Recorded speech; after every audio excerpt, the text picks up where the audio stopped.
Allahumma ya rafi'ad darajat, Allahumma ya rafi'ad darajat. Allah, iyalah ruh diaturlah melalui guru mursyid, murid ngaranna aya nu langsung murad cara Kifudel bin Iyad dimurad ku Gusti Allah, dan sederetan wali Allah nu dimurad termasuk Gus Dur Tileletik Khari. Geus hese urang nyaritakeunana jelema menyikapi Gus Dur iyalah itulah sabodohnya nama, tapi terbukti jeung loba-loba di wali-wali Allah anu dimurad ketika letikna geus khari kul adat urusan Allah teh mah jeung Allah. Aya anu zikir bae tapi malah resep kana dunia, malah zikirna ge jang dunia. Atuh Kifudoli maca sholawat ge jang supaya loba undangan. Aduh, bae atuh. Haji Pendi baca sholawat jang karung supaya laku. Imah usah potong. Itu beres, itu beres. Babacaan teh jadi lain tambah bagus, tambah kredit. Nah, atuh lalaunan setelah melalui guru mursyid kieu carana mulai engke aya satu ketenangan Allah meres rusuh ka jero hate.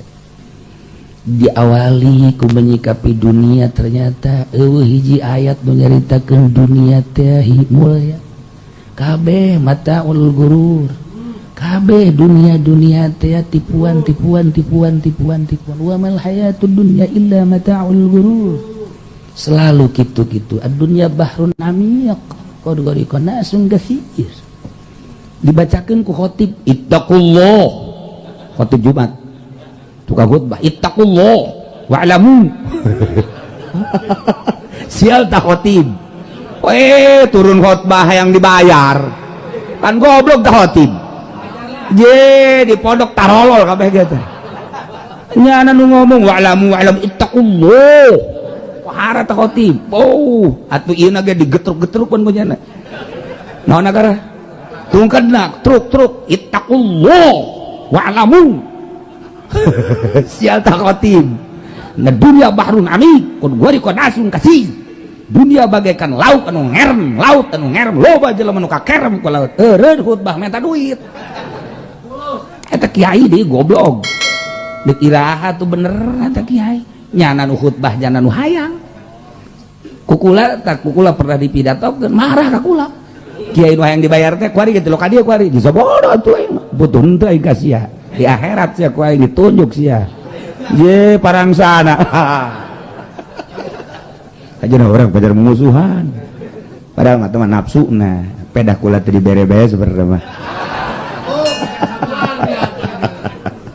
temennya bagi dua mah moal teu bareres nabi kula mah sabodonya dek bara dek teu urusannya na engke ge karasanya ketika sakaratul maut masa ibadah dibayar engke masih puasa ge yang dibayar tuh age budak leutik ja ceng puasanya ke ku abah dibere 50.000 ya bere sore banyak nama juga ke mana orok teman kos gitu mah abah kula osok tak kos gitu bae tabang ngadidik supaya daya puasa cenah ke dibere duit ka Haji Bidin mah minta duit teu puasa cenah mah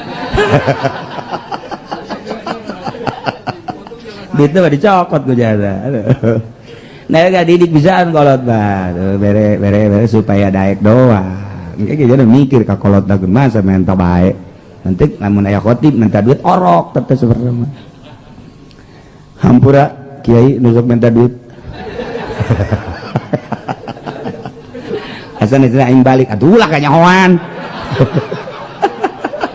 tahan heula sakedeung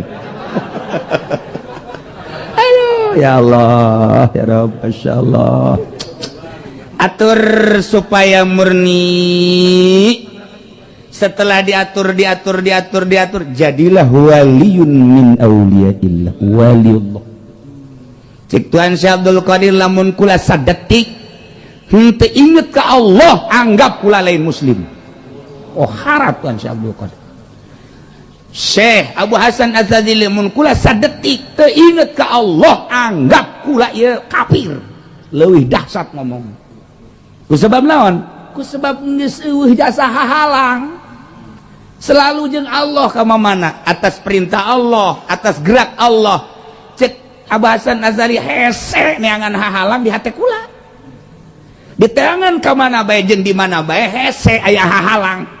Sehingga kanyahoan naon nu aya di luhur langit, naon nu aya di handapeun bumi nganyana embung. Gusti ulah dibere kos kieu. Sebab abdi mah lain eta maksud abdi mah ibadah ka Gusti. Mantap ketika aya muridna anu capeun jasa ibadah asal udang peuting kesangan, asal udang peuting kesangan. Bebeja ka Abu Hasan, mama abdi mah ieu capek bae ibadah. Ai kitu sih hayang ulah capek. Hayang tenang, aya hayang tenang mah nafsu sia. Ibadah mah dek tenang, dek geunaheun, dek capek, ibadah mah ka Allah. Nu mere capek Allah, nu mere geunaheun Allah, nu mere tenang Allah, ulah dipake ka hayang teh mah kumaha nu merena? Takarak terbuka jaheuh. Apan urang mah zikir ge hayang tenang lantaran ala bizikrillah tatmainnul qulub. Padahal mah zikir ke dibere ulah boga maksud hayang tenang. Lamun boga hayang tenang berarti nafsu urang atuh lain ka Allah teh makana tenang. Berarti tenang jadi pangeran. Kakaraknya terbuka, masya Allah, jahil. Iya tuh ibadah bae. Weh capek-capek ibadah mah. Weh tenang-tenang.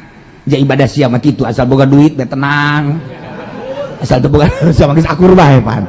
Asal teu boga duit be capek malah teu tahajud acan. Kunaon ieu parusing boro-boro tahajud. Tuh, jadi sasaran be tahajud deh. Oh sekarang itu pan sia mah. Maju pendek kok ieu tahajud hebat-hebat. Oh karung satrek laku alhamdulillah. Kaditu nanti tahajud kunaon rugi. Teu beres tapi ibadah kos kitu mah. Ibadah mah ulah yang tenang, ulah yang ngeunah, ulah yang tenang. Nu penting ibadah ka Allah. Mere kuat, mere tenang, mere senang, mere capek, Allah teh mah urusanana. Sanajan wali ge aya bae nu dibere capek eta ketika bebeja atuh capek nang Allah. Gua Allah teh fluktuatif ditaikeun diturunkeun perasaan urang dingeunahkeun dihenteukeun dicapekeun dihenteukeun deuk nyoba ka walina datang ka mana sia ketika capek datang ka mana sia ketika gering datang ka mana sia ketika susah ai kitu mah dibere sehat dibere boga duit pamajikan huhahehe atuh pantes sia bisa tahajud dia bisa nganamatkeun Al-Qur'an ge kuari sia kuari dibere gering pamajikan marah bae duit teu gablek aya nyo pere tena tuh parah tuh caknya tuh ya pegawaiannya nomorun. Nah itu dek istiqomah teh hese. Nah ketika urang inget aing mah ibadah ke Allah nu mere capek ge Allah atuh terus bae. Aing mah ibadah ke Allah dibere tenang nang Allah. Aing mah ibadah ke Allah dibere senang nang Allah. Hayu bae geus ka Allah capek ngeunaheun tenang deuk ka Allah ieu lain ka capek lain ka tenang. Beres karek ibadah. Lamun urang teu dituduhkeun ku wali Allah mah nya urang mah hayang ngeunah bae segala dahar ge asal dicip-icip teu ngeunah bae kaditukeun kaditukeun malah ka belah dieuna mah neng sia teu bisa masak ieu rumah tangga geus kebal-kebal goblok meureun sia mah mulai geus aya goblogan di dinya tangkorak sia aing kawin deui ke ieu nah mulai geus lain bagusan deh pemajikan atuh nyayur asem ge dikonengan pantungan salah pemajikan ke serba salah tapi cak abah teh apa ai waliullah mah lain kitu neng nyayur asem di alam bae masak neng mamun geus masak ngeunah jasa apanya ge bari sising sate eta dongeng abah bisa aja sata abah Masya Allah ku bunga-bungahna nyayur asem teh dikonengan ya Allah ya Rabbi cak salah kieu si pamajikan kudu jadi kieu ye waduh Masya Allah terus dia diicip-icip neng hebat amat di sayur asem dikonengan sakit juga saeutik konengan waduh cak salah kieu kumamun isuk loba jasa ya konengan Masya Allah tak teu ngalemna geus sakitu ayana atuh langsung dicarekan Masya Allah. Nah iyalah waliullah ai daek dahar itu daek dahar teu daek ulah cekeun geunah aju isuk datu bejaan deui nu loba neng kana nengna kayaknya mikir bener itu si aing diatur teh maksudnya kumaha ulah aya masih wallah cara nulis sejarah tadi wali-wali Allah minimal orang bisa setengah nangis mantep jasa emang orang tadi didelekeun gitu ku wali Allah didelekeun saha anu ndek berangkat emang teh nyawa kobok Kangjeng Nabi Qadir alaihissalam urang ngabangsa ka Tuan Syabdul Qadir emang Tuan Syabdul Qadir teu nyahueun kitu nyana dihadiahan mepan nyana teu maot urang ngabangsa ke Abu Hasan Asyadzili emang nyana teu nyahueun pan nyana teu maot nyana mah ieu lamun dicaritakeun kehidupan para wali leuwih hebat tibatan kahirupan nu harirup maksudna eratna hubungan antara kutub jeung bawahan urang mah teu nyaho lamun gunung ngobrol jeung gunung urang mah teu nyaho lamun tangkal kayu ngobrol jeung tangkal kayu urang mah teu nyaho lamun batu ngobrol jeung batu hanya wali-wali Allah lah anu nyanahoan lamun batu ngobrol jeung batu tangkal kayu ngobrol jeung tangkal kayu gunung ngobrol jeung gunung atuh komo manusia anu hadiah kanyana mulai ke Masya Allah Tuan Abdul Qadir teh takkan leulekeun we hibernya mana anu sok unggal peuting kaing hadiah tuh Haji Pendi kan pernah ngajajal pantilok ya mah tilok aju ngajajal ila hadratir ruhi Abdul Qadir Al-Jilani quddusallahu sirruh dibaca langsung datang beng aya naon sia Pendi didagor wae sia atuh lain Tuan Abdul Qadir dengan Raja Jin datang sembarangan sia atuh sih gade nah aya aturan-aturan tersendiri nyingkapkeun hijab mantak-tak dibere impian-impian nu istimewa asli impianana lantaran lain timbul tina nafsu ketika orang ibadah make sodri nafsu aya kene ketika orang ibadah make kolbu aya nafsu kene ketika orang nyilusup geus kana fuad mulai nafsu geus eueuh ketika orang geus jadi lub sirrul asrar malah aya nafsuan moal aya nafsuan hirup teh geus teu diatur-atur ku makhluk hanya Allah hiji geraknya na kumaha ceuk Allah kicupnya na kumaha ceuk Allah moal nyanahan sewaktu-waktu engke teu dibere ku Gusti Allah hanya untuk mencoba kaistiqomahanana jadi tujuan apa henteu karomahna besi nyana boga tujuan karomah cabut karomahna teu diijabah doana wali moal gentar ku sebab teu dibere karomah biasa bae waktu diijabah waktu henteu lain urusan urang makan lain ya aing geus ngabudah-budah kan henteu bae segala teh dik naon deui nu dibaca jeung geus beak ieu babacaan dihasilkan karya memang lah ini eureun tah eta nu dimaksud ulah kos kitu saju eureun pan ka ditu sebab ibadahna hayang karomah ibadahna yang mulia lain ka Allah wali bente iya tuh urusan dijawab urusan Allah boro-boro eta paeh ya tuh urusan Allah Masya Allah karim ya kumaha tuh kuari diatur wusul ilallah geus eueuh nafsu mana nu kudu ditarik nafsu mana nu kudu dipicen latifatul qalbi latifatul ruh latifatul sir latifatul khofi latifatul akhfa latifatul nafas latifatul qalb berbagai latifah di dinya teh aya muatan-muatan di dinyalah mana nu kudu ditarik mana nu kudu dipicen sesuai jeung aturan guru zikirna gengke diatur ku guru timimiti jahar la ilaha illallah datang ke khafi Allah Allah datang ke huwa datang ke al-haq datang ke al-hayyu al-qayyum al-jabbar sesuai jeung aturanana teu meudang pindah urang ti lama budak bihakin datang ka maksud lamun eueuh nu mindahkeun tidak lama sudah ulah pindah kana alamat lubah lamun eueuh nu mindahkeunana guru mursyid jeung urangna geus kanyahoan aya perasaan tersendiri guru mursyid moal nyalahan ketika orang pindah rasanya heueun moal disebut mursyid atuh lain haji mursyid mah ya deui sakadar haji mursyid batu lain deui ieu nu batak disebut mursyid geus eueuh duniaan sehingga nyaho murid naik jeung turunna mendak ieu kuari thariqah teh ambalayah tapi salah ngajarkeunana ente lamun berthariqah insyaallah dagang maju kok thariqah si jurusanna dagang ente insyaallah asup thariqah ieu engke lamun asup thariqah ieu jabatan ente bisa naik naon hubunganna thariqah jeung jabatan thariqah mah deuk ngeuweuhkeun dunia baik kemuliaan jabatan kagungan jabatan dunia hiji Allah dek ditaikeun dek diturunkeun kumaha Allah iman ka Allah we singkirkeun eta thariqah iku ari lain thariqah nu salah guru mursyidna encan mursyid geus mursyid gitulah seputar thariqah di Indonesia ngan urang nyalahkeun atuh ulah zikir ai teu disalahkeun emang salah atuh kajen bae heulanan engke ge karasa ieu kunyana ya aing zikir kieu bae cek cenah teh lah aing mendek eureun bae tah eureun balukar eureun atau ieu zikir aing beuki puyeng bae ieu kos kieu emang kunaon gitu barang zikir bae ieu warung merosok nah aju kumaha tuh aing nangan al hikmat belah al hikmat jurusanan datang ke Habib Rozak nah dibere kunyana pesok keris nah ini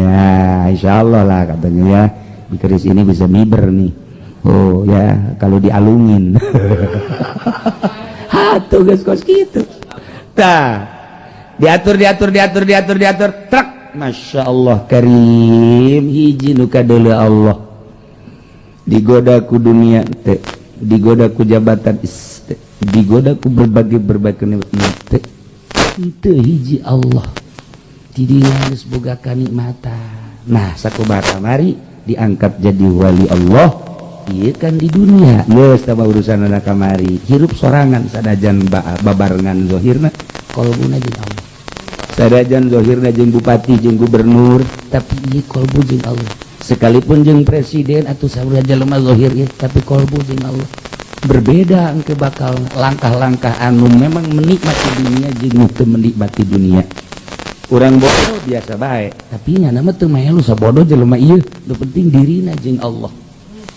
geus ai bisa mah mangga bae ketika teu bisa hati-hati geus wali Allah nu berangkat di pemerintahan aya nu di perekonomian aya anu berangkat di pertanian aya atuh waliullah mah atuh kumaha nyana bae lamun urang nyaritakeun di salah satu tempat di Karawang aya waliullah eta teh aya ku ari ge maksudna nyana biasa bae kadang-kadang kuku cuprakan di laut kadang-kadang mah atuh biasa tani kadang tapi mun dipanggihan kan hese aya di Jampang atau ayah sarua bae kadang-kadang ke kebon kadang-kadang ke laut kadang-kadang tapi hese urang neuk ngobrol hese termasuk di Pandeglang atau ayah kadang-kadang ke gunung kadang-kadang ngobrol kadang-kadang tapi ngobrol serius teu bisa lamun eueuh nu kararitu di kumaha di nagara ge aya ku ari teh di nagara anu keur ilu pupolitikan biasa urang mah teu jaho sieta tapi nyana ngaluruskeun setik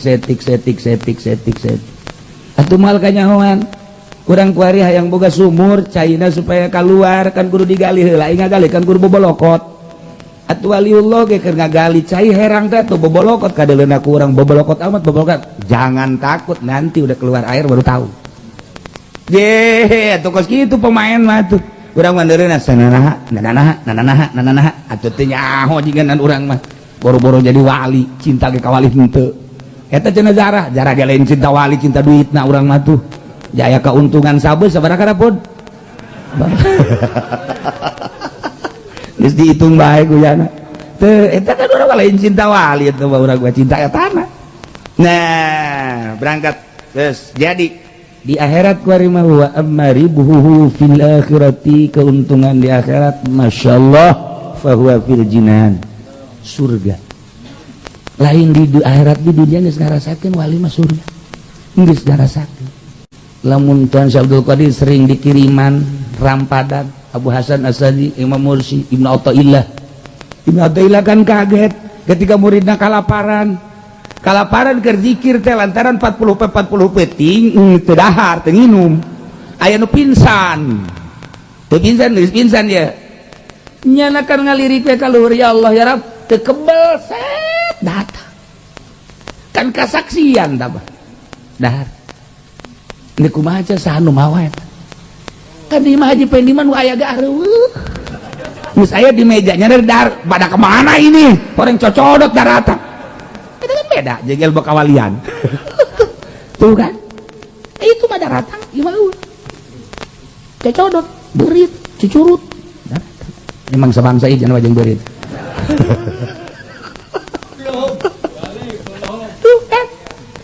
Masya Allah karim surga walhur bidadari atupan bidadari mah lain cara orang Bandung jeung Karawang. Atunya namun nyidu ka laut seungit. Atuh kelek lagi seungit dak. Atuh coba artis kelek namun teu make Rexona bahal. Masya Allah Karim. Atuh seungit ya nama. Ya Allah ya Rabb. Lamun singgirna ditololkeun ka dunya mata poe mit hampura. Cek mata poe ulah eleh ku cinggir bidadari.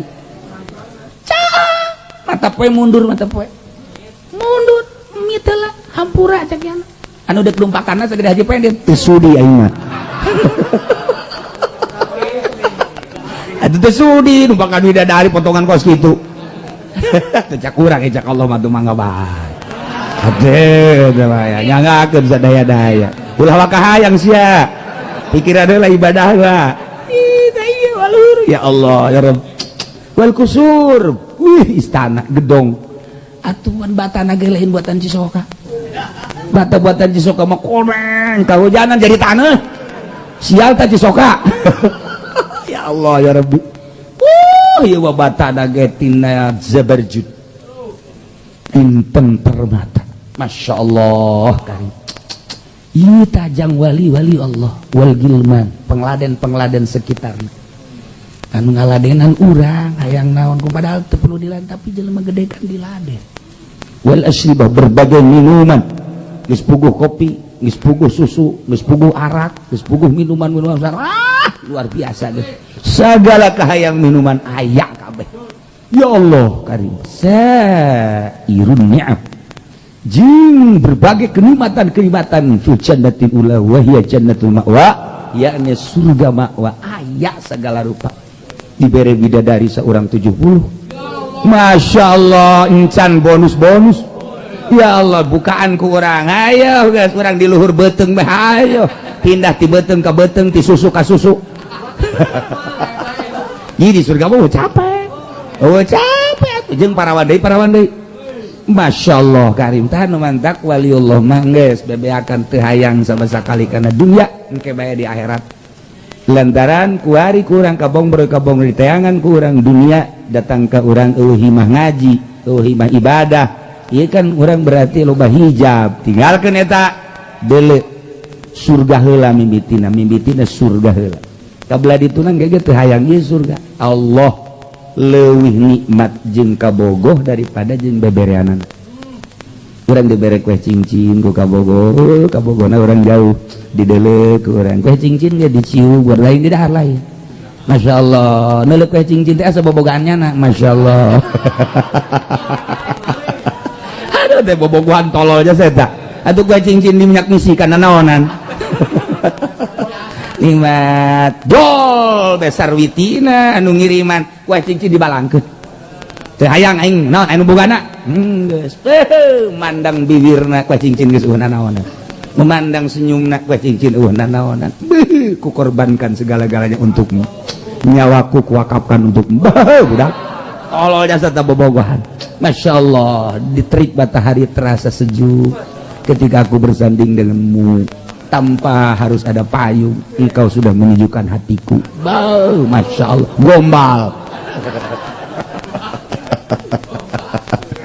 Nah iyalah jadi urang teh kuari mah budak keneh urang mun ditanya ibadah hayang ka sorga orok tama kos kitu mah ngadahar bodek krisin embungeun lantaran pait diamisan supaya daek. Nah ieu ge hikmahna maca sholawat ieu hikmahna maca ieu urang percaya kana hikmah kabong bro engke naon teu hiji bae Allah ketika geus dibere rasa jeung Allah geus udah naonan sorga mah sapira sorga atuh Jepang nikmat-nikmatna di akhirat di sorga atuh kapan neuleuh Allah. Ketika orang diberi neuleuh ka Gusti Allah engke jaga di sorga jeung pasti eta kenikmatan sorga seakan-akan naon gitu garan lebu anu berkeliaran ku eueuh harti-hartina. Sedengkeun Kangjeng Nabi mah iraha hayang bisa jeung Allah teh ai urang makan di waktu aya anu seminggu sekali anu sebulan sekali aja pendek mah lah sorga sekali dong nya nu Cederis tegas gitu ge. Jatah tadi namanya nama di luar tuh bisa ke jero. Di luar ngan haji digarrokeun kurang sorga. Pen si di pendah. Tadi namanya lah di luar baca tuh menangin ke jero. Itu buka kuncina masalahna. Sebab kuncina teh kapan kudu Islam, jadi rogok kuncian salatna teu nyangkol salat teu nyangkol jeung zakat teu nyangkol bisa dibuka tuh kuncinya ngan nyana ikan neraka merembung ka surga teu datang di tengah ngan di negara rokeun we ku kawin gede pen gitu. aduh Masya Allah. Nah iyalah keuntungan mengurus ruhani tinggal urang na bae kuari sangkilang urang encan bertorikoh tapi langkah orang soba mulaian hiji udang tipeti ulah kapihlan kudu dihandap udang biasa normal ieu mah dihandap udang mulu berperem aing meuleuh kasih si aya ceklak beres pogan kiai sia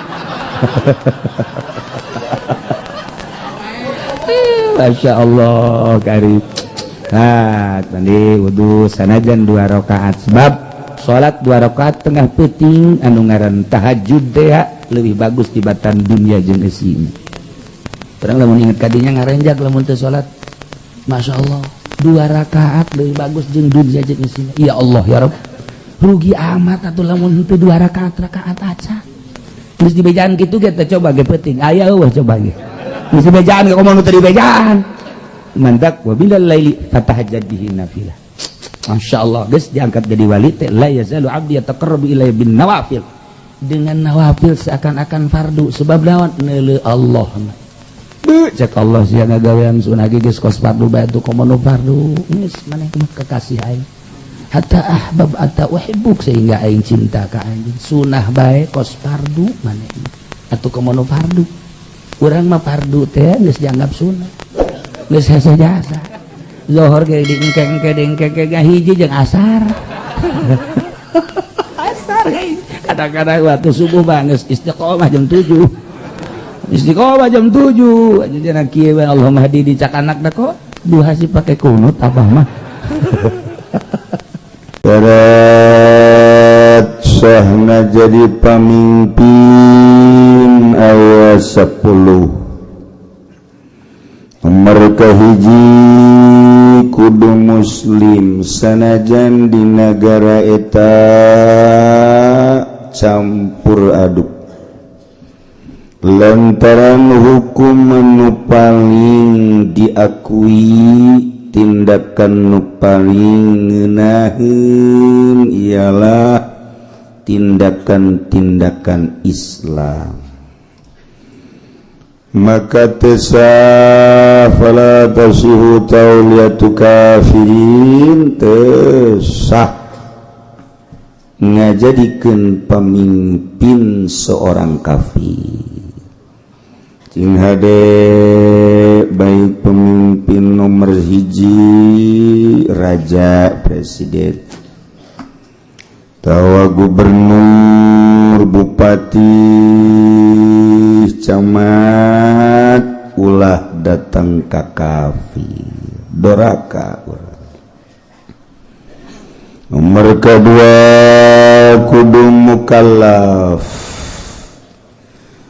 jelema lamun teu mukallaf budak misalna edan misalna boro-boro dek mimpin urusan batur sadalah diri nage urusan jadi kudu bener-bener nu mukallaf ulah budak ulah nu edan di urang memukalap ngan bertingkah kos nu edan malah ngaedan-edan maneh gitulah di negara urang perbaiki gerak ulah sampaikan ke urang adanya presiden urang gubernur urang bupati urang camat urang mabok hilang akal guer mukallaf atau main poleca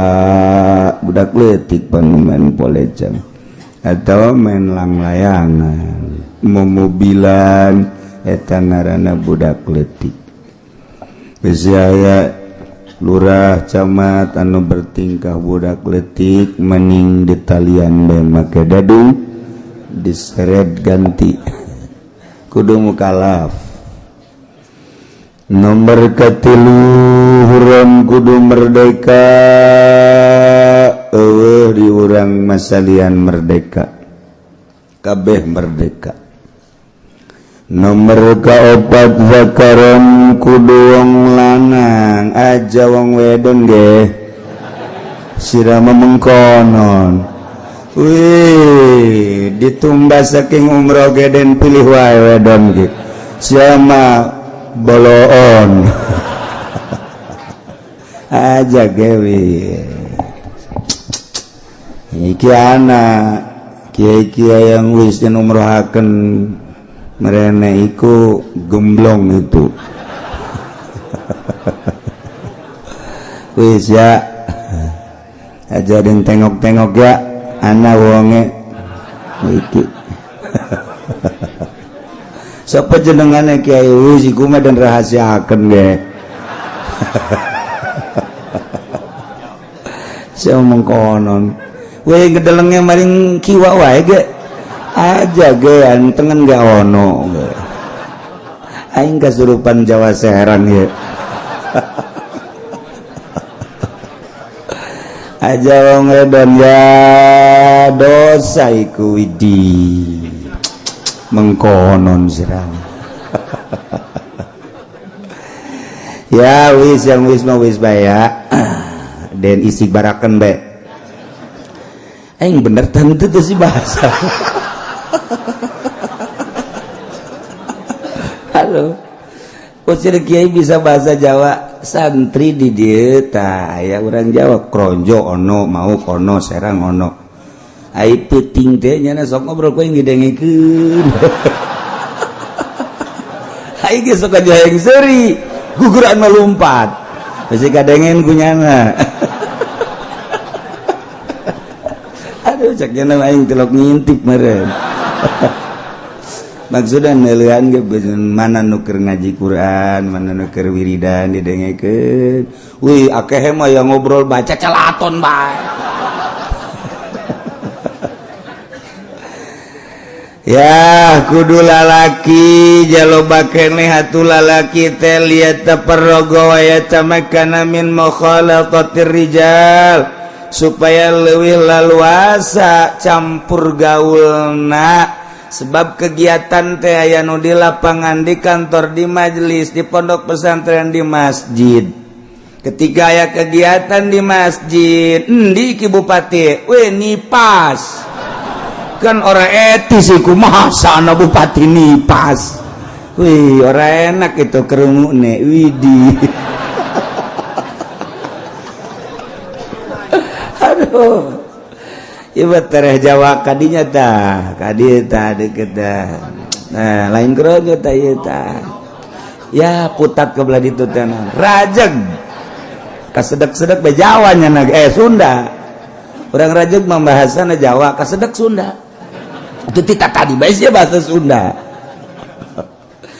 Nah supaya leuwih laluasa kudu lalaki tengenaheun kan urang sambutan awewe di masjid di majelis talim agama kurang kumaha ngatur maka ulah sekali-sekali milih presiden bu gubernur bupati camat kaum cewek jangan maka pala tasihu wilayatum ratin tesah wilayana seorang wanita la yufliha qaumun wallau amrahum imratan sebab di negara teh ketika aya hiji awewe dek nikah kabeneran eueuh walina kan walina hakim artina hakim teh sahibul wilayah aya walina embung ngawalian otomatis kan hakim kabeneran di urang mah urusan khusus aya ge di urang maka urusanana urusan teu khusus pertikahan masalah ge sarua bae eta ge dibere kewenangan untuk menikahkeun sah bae ketika KUA teu daekeun kan lurah bisa nikahkeun kan bupati bisa nikahkeun ada kan bupati aing nikahkeun geus teu bisa kukumaha sahibul wilayah ngaranna ge Nah wakaf iya jalan kemudian aya masjid jalan dek di lebaran kadi masjid BAKB masyarakat Kiai mana bae teu meunang ngaganggu masjid ngajual masjid lantaran masjid mah wakaf nu Allah tapi ketika aya unsur ke non gitu ngaranna kemasyarakatan jang umum bupati mah bisa bae pindahkeun masjid dia ka anu eueuh masalah ta bupati mah ye nu mantep lamun bupati ngaji geus ngeunaheun dia saheotan nya artina eueuh di akhirat tuh masalah teh mah sebab naon ieu diantepkeun ka dieu jalan ka dieu mengkol bahaya kudu diluruskeun mah pindah geus ka dieu tahu masalah tuh walian ieu teh ayeuna lantaran anak zina tuh walian hakim bupati bisa nikahkeun di sampingnya nage bisa nikah oh masalah tanggeunahna nu kadua cak bupati teh.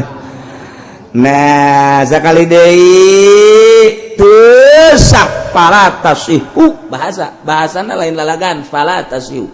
Ieu kakarak pikir ngomong ke urusan tasawuf. Leuwih bahaya. Geus lamun ngajadikeun milih pamimpin awewe siap tanggung jawab ke di akhirat.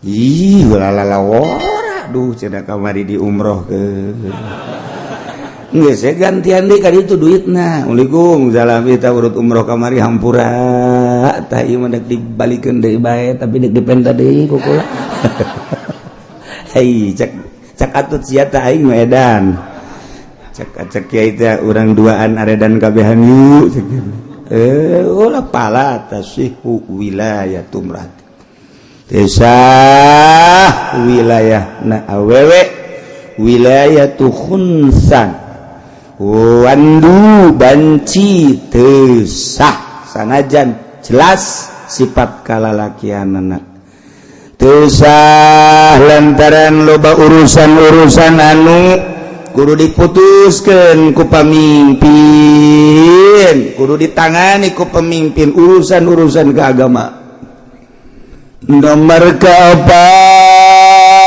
zakaran nomor kalimana Quraisyan kudu golongan Quraisy sebab cek Kangjeng Nabi al-a'immatu min Quraisyin pamimpin kudu ti kaum Quraisy sebab kaum Quraisy boga kekuatan pemikiran jeung fisik anu luar biasa lamun golongan Quraisy pain adima pamuntasibun ila kinana golongan kinana mun golongan kinana rajulun min waladi Ismail mun rajulun jurhumiyun mun pokona mah kitu asal urang Arab mun pilihlah di kalangan urang lu kira-kira teger sebab pemimpin teh ngurusan anak dalam negeri jeung luar negeri urusan anak ketika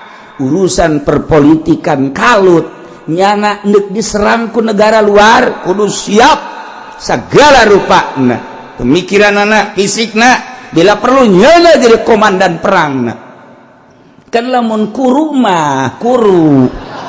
Nah, ini kan teu etis pemimpin kuru. Cek urang luar negeri emang eueuh deui nu lintuh di Indonesia. Ieu mah keur carita sih mah suka bisa serian heran. Pugu nang milih sia. Ieu keur carita. Nah, engke-engke deui mah mun milih presiden nu teger, nu gagah sebab urusanana lain sakadar urusan dalam negeri. Tetapi urusan luar negeri kuateun henteu otakna. Ketika kalut perpolitikan urang tingali Suriah, urang tingali Yaman, urang tingali Irak, tingali itu negara-negara lain Turki, kada naon gitu model mamar kada nah eta teh kapan teger, ai teger mah kajen hukum age ngeunaheun perang urang ngeunaheun kana hatena sebab pamimpin urangna teger. Henteu perangna kanyahoan jalur politikna kan ngeunaheun. Kos anu tinju kelas internasional begitu naik geus lah cak urang paehan bae TV ye. Kunaon geus malah menang kajeun ku kumaha ge mending dibantingkeun ieu TV-na. Kunaon lawanna buleudeuy aya nyana kuru jasa.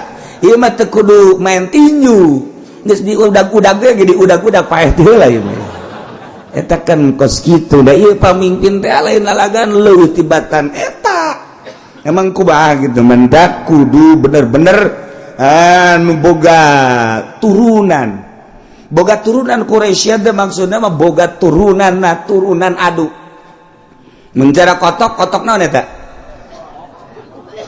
kotok naon leler jadi jangan mau geus dipacokan ge batur eureun macok kongkorongok sia cak kotok teh cak nu sejen kongkorongok bebet pacokan batur eureun macokanana tanggah deh kongkorongok goblok kongkorongok deui bae sakitu teh ujung-ujungna pan menang nya eta mantap kudu boga kitu benang merah anu istimewa pemimpin sarua pemimpin agama ge lamun turunan bangonna teu meunang kadatangan ku partai haju ngagelok bae teu meunang kadatangan ku organisasi haju bae eta teh kurang mendukung jati dirina benang merah madak jelema nu boga benang merah turunan namun turunan naon garang-garana jawara kadituna sok ngajawara bae wajen kukumaha ge aya bae tah ngajawara eta Habib ku ajeun teu bari mabok dakwah bae nya mah Habib bakeur mabok ge dakwah bae nya mah sebab turunanana nah ieu lamun turunan mimpin kadituna eta naon kitu ngaranna aya talenta kepemimpinan tanu mantak ieu Quraisyan teh maksudna boga talenta aya turunannya lantaran di urang mah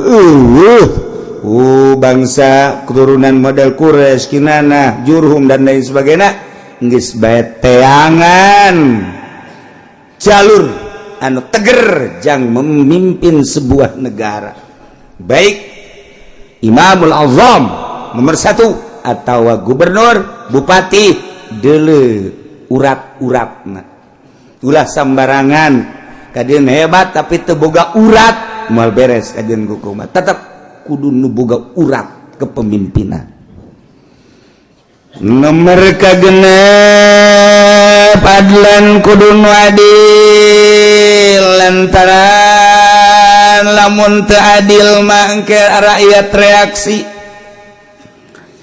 yang ali lamun aya 2, 3, 4, 5 calon presiden mana lupang adilna ternyata hese nu adil wa idza ta'azzaratil adalah fil a'immah wal hukam qadamna agallahum fisqat urang deuleu nu paling minim pasekna bae lamun nu adil nu paling rada saeutik pasekna si ieu mah calon bupati atau calon presiden korupsi teh ieu mah 1 triliun neangan anu 1 triliun bae kitu-kitu keneh tah mah tuh ieu mah 1 triliun neangan asa miliar gitu rada deres bae pasekna rada deres tah eta kos kitu tah si ieu mah lamun main sodok ti isuk datang ka magrib tah neangan datang ka lohor bae dan itu mah rada deres anu sok lohor leusan tah nu kos kitu tah atuh hese jasa kuari mah neangan nu adil mah hese ngan nu rada deres bae nu rada deres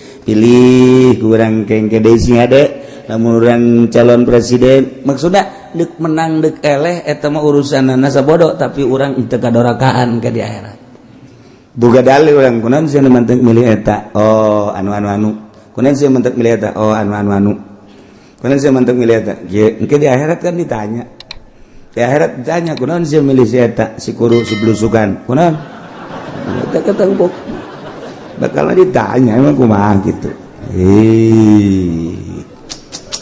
ya jadi orang ke di hadapan Allah bakal ditanya kan milih calon presiden calon gubernur calon bupati engke orang bakal ditanya si hade Pandeglang bakal calon bupati Serang calon di urang mereda angel kene lanan bangsa 3 tahunan deui gubernur mah meureun tereh nah ieu sing hade besi aya cewek urusan batur sabodo nu penting urang ke di akhirat besi ditanya ku Allah urang ulah datang ka ngajungkel ka jahanam ku gara-gara urang milih cewek, gara-gara milih nu teu adil.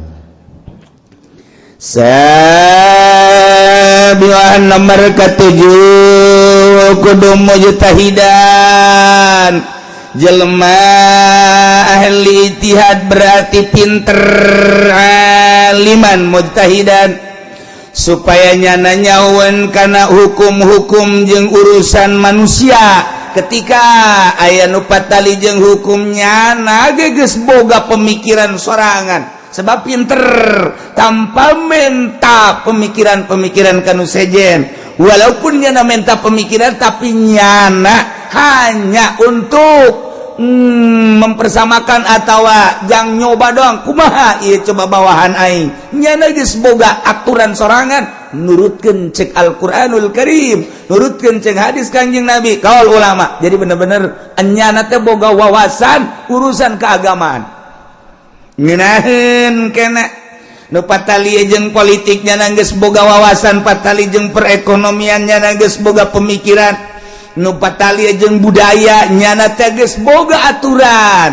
Ieu aturan ieu mah kos kieu mah teu bagus diterapkeun di Indonesia. Nyana ijtihad kumaha baikna di Indonesia. Sebab orang kan teu ngeunaheun ngadengena lamun gubernur Jakarta melegalkan minuman, sanajan aya kafir jeung nyana berdasarkan demokrasi deuleu ka sisi kagigir lantaran mayoritas Islam. Ieu kan mengundang tah ulah datang ka kos kitu. Gubernur teh nu kudu boga ijtihad, aliman mujtahidan, supaya ngeunaheun ka muslim, ngeunaheun ka kafir. Kumaha coba tah kos kitulah milih pemimpin geus puguh sama kafir salah. Ulah eta nu milih kafir di akhirat engke bakal ditanya. Teu kudu aliman mujtahidan. Kemudian baheula di Banten, memang ku bahas sejarahna di Banten. Di Banten ke zaman Syekh Yusuf, eta teh Kesultanan Banten dikuasai kapan ku Cina. Numantak eta teh lambang-lambangna teh lambang Cina malulu lantaran nu mendominasi perekonomian jeung perpolitikan teh Cina baheula teh. Zaman sabada Maulana Hasanuddin, di zaman Maulana Hasanuddin dia Cina teh terlibat. Kemudian di zaman Syekh Maulana Yusuf putrana, Cina sangat dominan perpolitikan jeung perekonomian. Mun urang maca sejarah Banten, ketika aya seorang Cina anu diikuti ku masyarakat lantaran brilian otakna tentang politik jeung perekonomian anak, nyana dipilih ku masyarakat Banten supaya nyana memimpin Banten dengan syarat masuk Islam. Masuk Islam nyana. Mantap pernah dipimpin ku Cina, Banten teh gan asup Islam. Eta aya julukan Kiai Ngabehi Banten. Eta teh Kiai asup Islam, Cina asup Islam. Mantap begitu maot musyawarah kabeh di mana dimakamkeunana ieu lantaran nyana geus membawa keistimewaan Banten. Keistimewaanna di antara naon? Hubungan jeung Perancis, hubungan jeung Inggris, hubungan jeung Belanda. Perekonomian Banten teh sangat istimewa lantaran di dinya teh loba hasil bumi di antarana pala, kemudian kayu, kemudian kalapa. Eta teh anu diekspor ieu ka Perancis, diekspor ka Inggris, ka Belanda, ka Amerika. Banten teh luar biasa gara-gara aya kiai ti Cina asup Islam. Yehehe, atuh deuleu ka ditu. Ka ditu deuleu atuh. Leluhur urang, Masya Allah mantap lamun aya Kiai Ngabehi. Eta teh Kiai Cina asup Islam Banten. Zaman Syekh Yusuf. Mantap begitu maot jana sebab geus mengangkat Banten, maka kiai tersebut di mana dimakomkeunana lantaran nyana keturunan Cina, apa dibawa ke Hong Kong, apakah di dieu ngan nyana nyieun kuburan khusus, apakah di Syekh Yusuf, apa di Syekh Maulana Hasanuddin. Ternyata musyawarah seluruh ulama penggede tetap nyana dimakomkeun di Kesultanan Banten. Dimakomkeun di Kesultanan Banten ieu teh Syekh Maulana Hasanuddin. Nah, ieu kabelah dia keluar, tah ieu tadi dia tah. Ya Allah ya Rabbi, istimewa Cina emang tiba heula ge. Nya ngabogaan otak ngan dituntut pimpin kami ku maneh sebab maneh hebat bisa itu ekspor impor lancar eta teh ti Karangantu terus kapal-kapal gula di daratan. Nah dengan syarat asup Islam hidayah datang asup Islam salah asup Islam matanya anak anu membawa gitu bendera Banten mantap kurang lamun ke Belanda tinggal di perpustakaan Belanda baca tentang Banten teh lebih terkenal daripada Indonesia di perpustakaan Belanda coba kayak itu suka aja macam-macam eta urang lamun cerita Banten teh kos gitu lamun urang nyaritakeun tentang jagur teh menang ti mana eta jagur eta teh perkawinan Syekh Maulana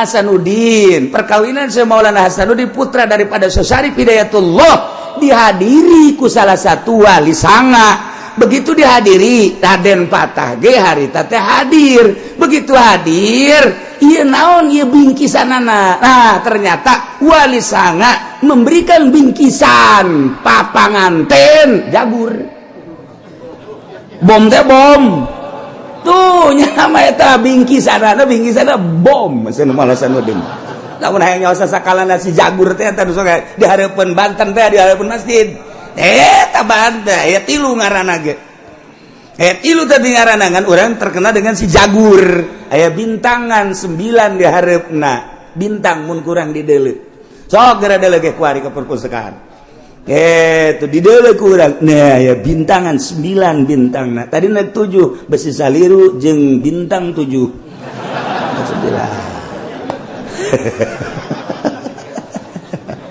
Eta teh bingkisan. Nah, kekuatan anak cuma 65 meter kekuatan bom eta. Jadi begitu di setel ku Syekh Maulana Hasanuddin di dia di Banten, kekuatannya cuma 65 meter. Jegur. Berdoa Syekh Maulana Hasanuddin, ya Allah, 65 meter mah deukeut teuing Gusti. Sanajan ieu pamere ti wali sanga, tapi tetep ieu hayang boga kaistimewaan sakumaha kahayang kula. Lamun Gusti ngaijabah ka kahayang kula, ieu deuk digunakeun pake perang. Tapi lamun Gusti teu ngaijabah, maka ieu jagur deuk dibalikeun deui ka ditu. Gitu batur mah ngadoa teh pohara. Langsung ti Gusti Allah, geura coba kumaneh atuh aing mere jeung ijabah ka sia. Hei Maulana, hei Hasanuddin, dicoba kunyana. Coba cek nyala 300 meter. Coba 300 meter. Coba 500 meter. 500 meter. Coba cek nyala 1 kilo. Coba cek nyala sakahayang sia. Eta wali, batak lah orang cerita Banten mejehna orang cerita kawalian ge. Emang ku bahagia tuh tidi tu namangan saukur 65. Nu mantap ketika Belanda datang ke Indonesia yang serikeun dipake jagur kekuatannya 65 ceknya na ieu. Tidak ada. Jadi lamun urang 100 meter jagara tidak terjangkau. Begitu dicoba Belanda ya 100 meter coba jagur parae. Cek Belanda kombo beda cek jalan dah. Coba jalan orang setengah kilo aman cek orang si jagur moal naon seteledet datang bebek. Wah ieu mah lain sajagur dah cek Belanda nu mantak diteundeun di hareup eta teh lain lalagan eta bingkisan pertikahan. Urang mah bingkisan pertikahan teh kelas elit kunci mobil. Bawa mobil batur mah kelas rada handap ka belah dieuna setelan belah dieuna ka belah dieuna segala kipas angin pas Haji Pendi mah sempak jerona teh beres penghinaan teh masuk berenam. Nah eta urang keur carita si jagur Banten huluhanganan eta teh bingkisan pertikahan Syekh Maulana Hasanuddin sebab pamajikan anak keturunan wali sanga. Lain lalagan si jagur teh ngadoa Syekh Maulana Hasanuddin seluruh pekakas tu aya di Banten hieu tumbak tih kahiji kadua katilu kaopat seluruhna aya 9 tumbak ngaran-ngaranna aya pemberian-pemberianan geus dijelaskeun jeung nu nyekalna teu meunang sambarangan sakumaha kudu diatur ku Syekh Maulana Hasanuddin. ieu keur carita belah dia Syekh Maulana Yusuf eta Cina istimewa asup Islam. Gitulah cerita tentang Keraton Banten ala Kadar, walaupun Cina akui kurang asal asup Islam. Banten modelnya lain sekali tidinya terus ganti tilu katiluna Cina deui bae, tetapi tetap asup Islam. Oh masalah sebenarnya mah janu diakui nama tetap bae otakna adlanna jeung ngabogaan pemikiran jang ngabangun kesultanan. Ti harita terus datang ke belah dieu Banten encan bangkit deui kemari ye zaman Syekh Amar Khatib minantu daripada Syekh Asnawi. Ti harita pat datang ka kuari encan bangkit deui. Datang ka kuari encan sultan nu araraya ieu teh sultan barariasa bae. Sebab naon? Henteu pernah neuleuh secara gaibna nu dideuleuh hanya kesultanan kerajaan zahirna bae, padahal batinna kudu kumaha. Kitulah cerita tentang kepemimpinan ieu ge mujtahidan sujaan kudu anu gagah ulah anu beleye meng pelehe. Terasa kurang boga pamimpin ngomong teu jelas, awak meng pelehe boro-boro dek diperangkeun atuh ieu mah balap lompat biasana ngajengkang ti heula. Kudu sujaan wasyajaah quwatul qalbi indal basi, kuat gagah teh kekuatan hati dina nalika kalut. Ketika kalut lain lompat, tetapi nyana bisa memecahkan permasalahan eta ngaranna gagah. Kos urang 10-an dek lempang kemudian lewat kuburan kudu aya salah saja pemimpin cak pemimpin tenang sia di sisi ieu sia di hareup sia di tukang aing di tengah gagah kan ngaranna orang jero nama borangan. Okos lu gagah bae belah dia sia di dieu lempang bareng teu beunang aya nu lompat. Pokona tenang salila aing di tengah aing berani. Okos orenganan di jero nama lu suka gancang teuy emang kono eta menang bas ilu lompat pemimpin teu bagus begitu bredak lompat kawehan teu bagus udah lompat daon sia lompat pemimpin mah tegar dos sia lompat aing mah moal aing mah kajian kok eta ngaranna gagah begitu batur lalu lompat nya mah henteu tungguan saja mau paeh orek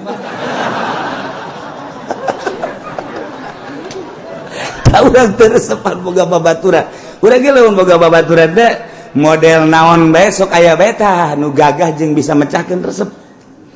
Urang ngabangun masjid, urang ngabangun majelis, urang ngabangun kitu penataan lembur eta sok aya bae tah di kepemudaan di kemasyarakatan sok aya bae nu bisa mecahkeun ngeunaheun kana hate. Aya si eta teh hirup perasaan teh tah eta teh pamimpin suja ngaran. Ketika dak boga hutang kumaha cenah ya boga hutang sia tuh hutang bae tenang bae sih hutang mah tuh jadi nangin urang atuh kalem bae engke ge kabayar insyaallah pokona asal di dinya daek ngajual sawah kabayar aja teh kan ngeunaheun da kana hatena tinggal si eta we oge nya aing asa golok bae nya jadi kena urang lamun lempang di nu poe kan aya anu gagah mah tenang oleh sinsen mun aya anjing atuh sapira anjing nyana-nyana urang-urang sih deui ngiraheun kana hatena urang itu besi aya ririwa tilok anu paeh ku ririwa tilok aya palingnya pinsan ulah salah geus ngiraheun kana hatena ieu mah lamun Pak Kiai urang lewat kuburan jadi kumaha mangkani dinya sok aya ji kumahanya kumaha tah menurut Pak Kiai ngendong bayu ada eta kiai yang peleh eta mah kitu mah geus ulah dijadikeun pamimpin tah kiai kos kitu mah nya sama bangsa ngendong bae kitu lah tah leutik wawan eta mah nyalian tah kiai kos kitu Kiai orang lewat dia di ditu sok aya garong garongna manggaring marogolok sok pestol kumanya orang hayang hirup keneh kan orang balik maningan ulah balik lah penting ieu lah teu bagus kiai teu bagus kiai di ditu sok aya garong manggaring aya golok apa ya mama geus wiridan hizib ti leuletik pokona mah lain jang mama bae setiap nu bareng jeung mama muranteng di mama ayo aya nyau garongna sagede kumaha sih pokona urang mun pae babarengan nya sia ajak nu milu teh tetep mama ieu karate geus asak silat geus mama mah hiber lamun silat teh mama Cimande atuh mama di Bogor dagang salak sabaraha taun ujianana geus pokona mah tenang Cikalong mama di Cikalong lila di ditu dagang es malah mama mah di Cikalong kalem pokona mah hayo geus berangkat jus wirid-wirida atuh ieu mama mah aya aturan wiridan zat heup salasar bekem geus cenah moal bisa calangap eta geus salasar bekem ngan siana ulah calangap mun sia calangap itu ge nuturkeun calangap sia eta lamun aya anjing coba ge mun aya anjing wow salasar bekem moal daek gagonggong anu ieu nan teu muka mah ai anjingna mah tuh terus bae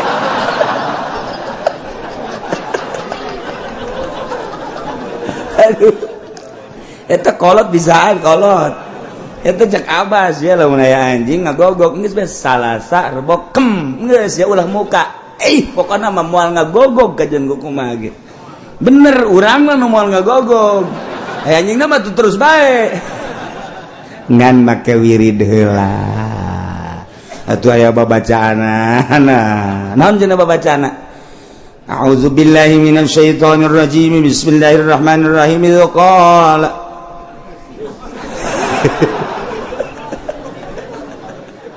inni ra'aitu 11 kawkaban wasyamsa wal qamara ra'aituhum li sajidin salasar bokem geus jadi resep awewe ka urang nah ieu kudu sujan gagah deles sosok nu gagah engke resep urang boga pemimpin gagah tampil prima perasaan kemudian nomor ke-9 nazaroin ngabogaan pemikiran nu cemerlang yane yubdi ila siyasatir ra'ya wa tadbiril masalih dunyawiyah bisa utar atur dina politik jang kemakmuran rakyat jeung ngurus tentang kemaslahatan urusan dunia nyana cemerlang dalam mensiasati kemakmuran jang rakyat ketika rakyat teboga kitu pausahaan nyana bisa menciptakan lapangan usaha ketika masyarakat ia kesulitan bertani nyana bisa membuka lahan pertanian ketika kesulitan tentang kitu kemiskinan nyana bisa membuka tentang kitu menghilangkan kemiskinan ialah ngabogaan persiasatan nyana mensiasati kumaha bae carana supaya masyarakat ieu terangkat perpolitikan perekonomian perbudayaan kitu kene urusan-urusan pembangunan dan lain sebagainya sok ditenden kunyana menteri perekonomian anu citu tenden kunyan di samping nyana nu kudu boga wawasan ke arah seluruhna jadi lamun aya menteri nu salah nyana nu kudu negor pang ti heulaana sebab nyana pemimpinna menteri pertanian nu kudu hebat menteri perikanan kudu nu hebat menteri perminyakan kudu nu hebat nu bisa diajak kerja sama jeung nyana nu dijual mah 100 nu dicokot 200 kudu bisa kerja sama ih bener teu sih aing ngomong eta nah kos kitulah negara jadi ngeunaheun negara teh maju ngeunaheun ulah ngadagoan masyarakat lapor ka DPR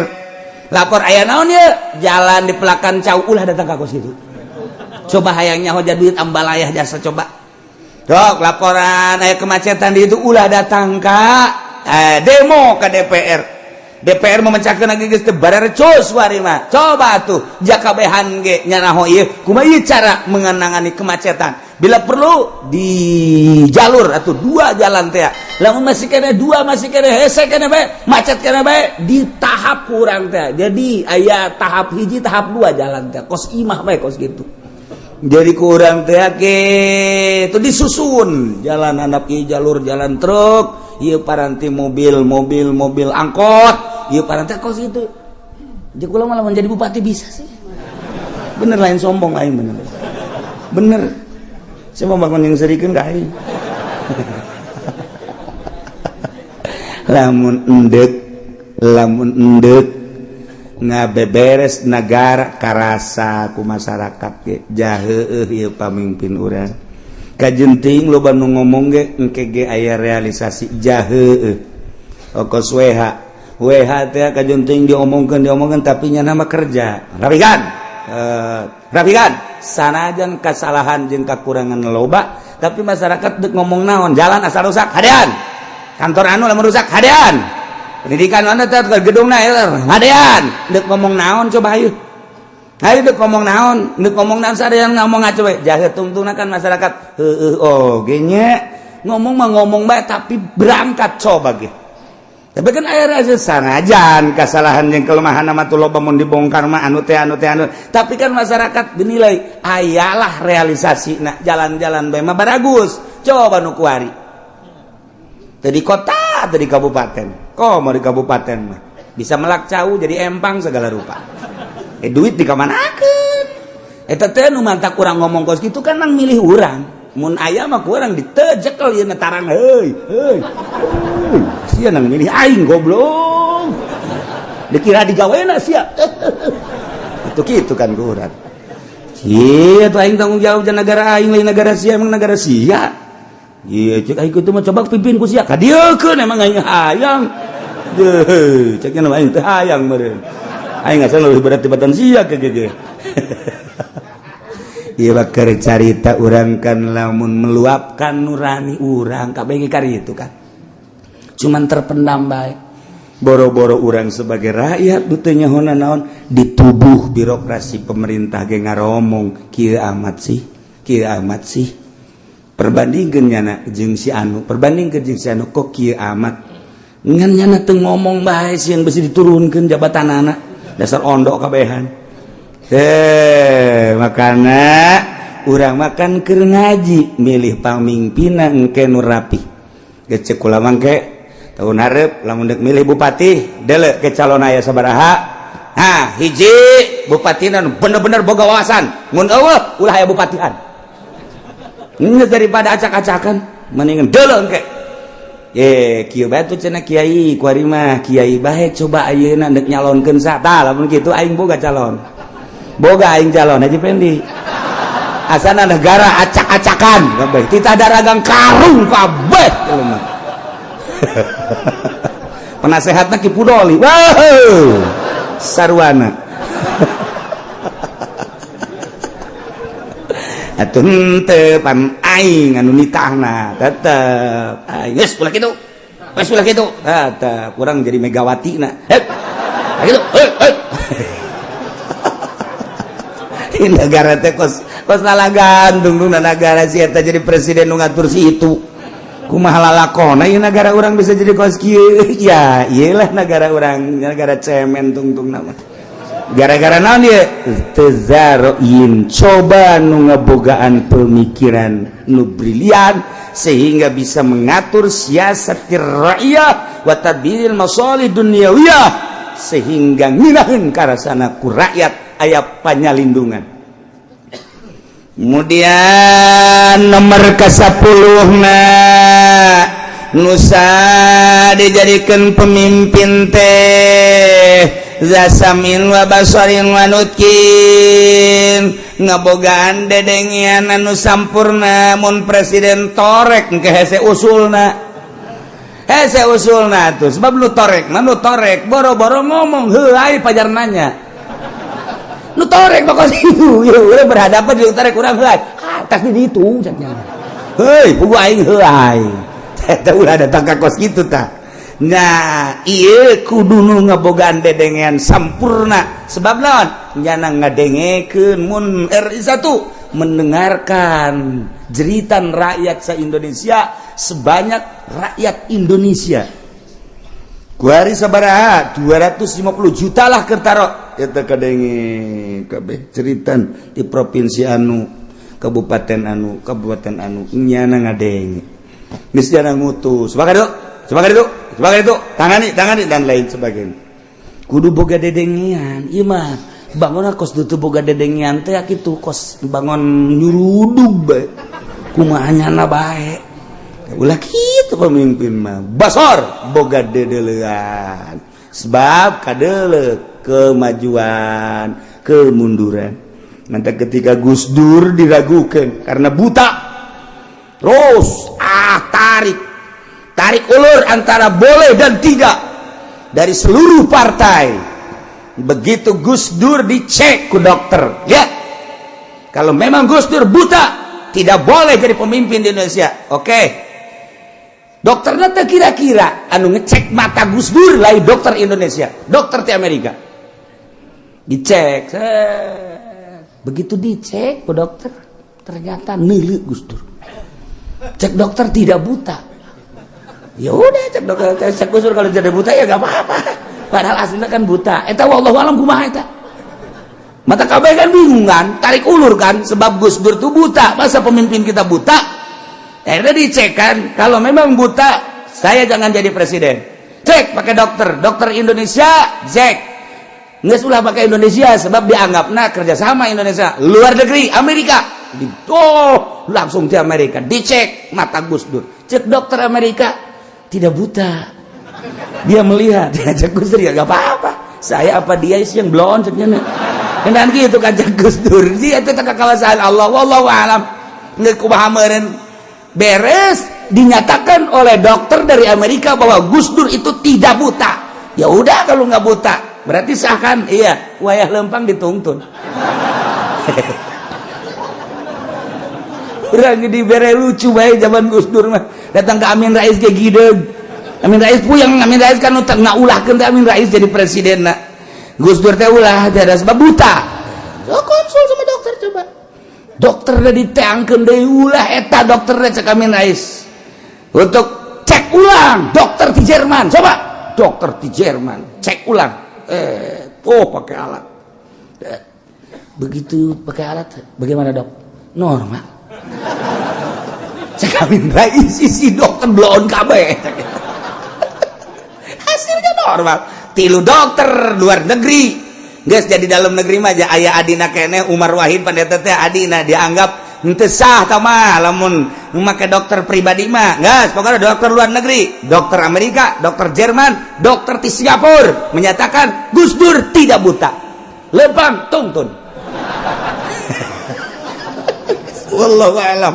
Eta urusan Gus Dur atuh ngaranna gabun awas. Teu nyaho aja urang we begitu nyana ka ditu kalir boyo.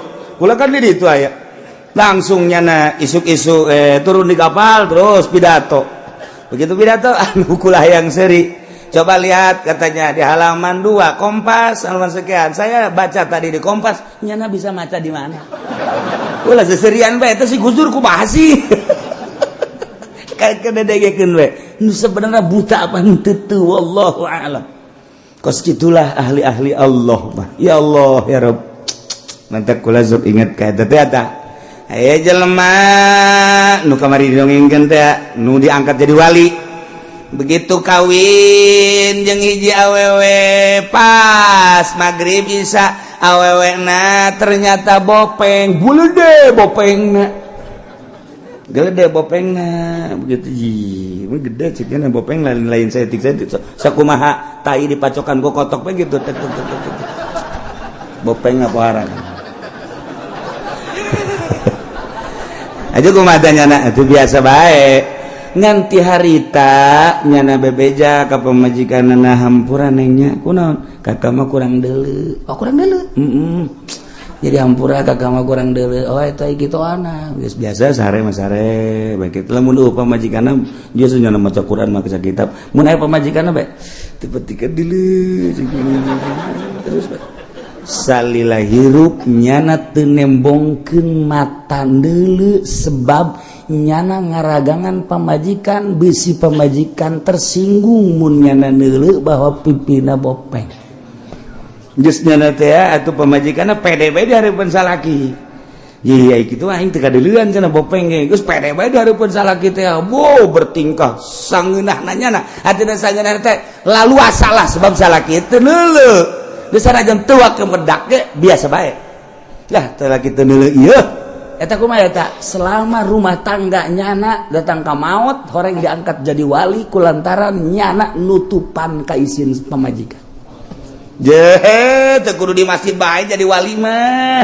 tah urang pamajikan bopeng teu kadeuleu ja ku kakak mah asa herang bae sebenarnya mah tah kos kitu ngan bener-bener kitu nate nutupan supaya pamajikan bungaheun bae lillahi ta'ala ieu mah aya daripun pamajikan kitu aya di tukang nyandung beres sama kos kitu mah oplo atuh ya teu ditawaran ge ku pamajikan kakak yang nyandung teu lah kakak mah hiji ge cukup bae jasa kieu geulis padahal bopeng jika emang begitu kula kadeuleun teu atuh remeng-remeng jadian teh tepati kadeuleu asli endak oh bener tak kak bener ieu cedan aya di dieu kadeuleun teu henteu kadeuleun herang bae herang bae mah cedak kabeh meureun tanyana nutupan ka izin pamajikan sehingga diangkat jadi wali Allah Subhanahu wa taala masyaallah karim kudu ngabogaan pendeuleu jeung pangucap bisa ngomong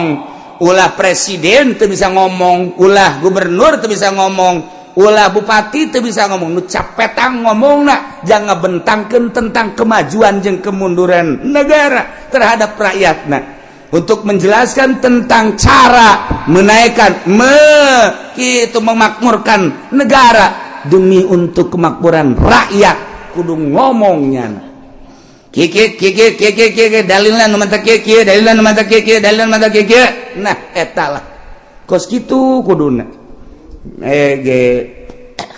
presiden Mesir presiden Jepang jeung presiden Indonesia nyana ngobrol bae tiluan prak diondang tah presiden Indonesia jeung presiden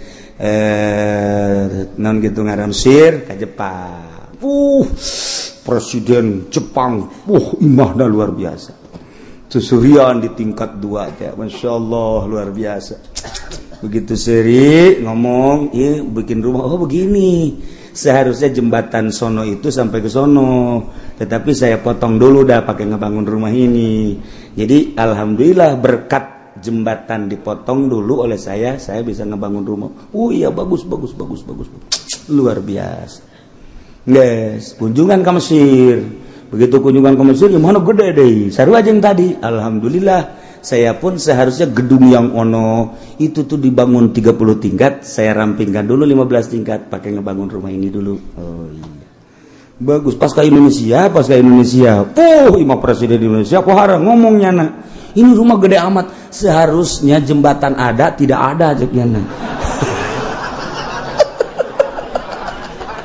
pakai ngebangun ini dulu parah Indonesia mah Mesir orang rada deres Jepang rasa setengah-setengah Indonesia mah kakarak rencana doang terjadi pakai ngebangun imah baik sial tadi Indonesia Masya Allah jadi rencana kalut balulu coba di Tangerang rencana terjadi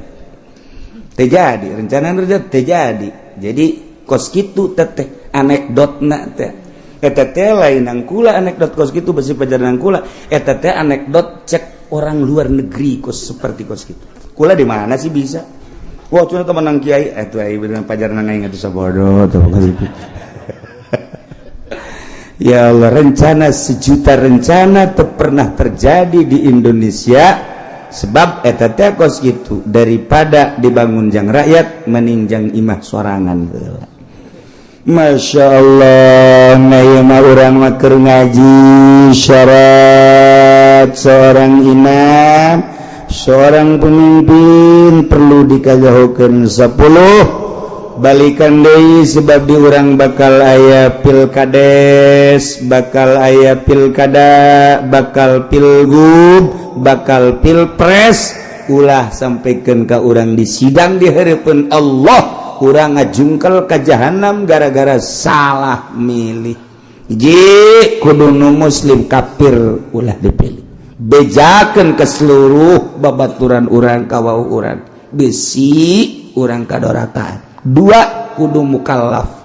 Ulah nu edan jeung ulah budak leutik. 3 huron nu merdeka ulah abid. 4 jakaron ulah cewek kudu lalaki.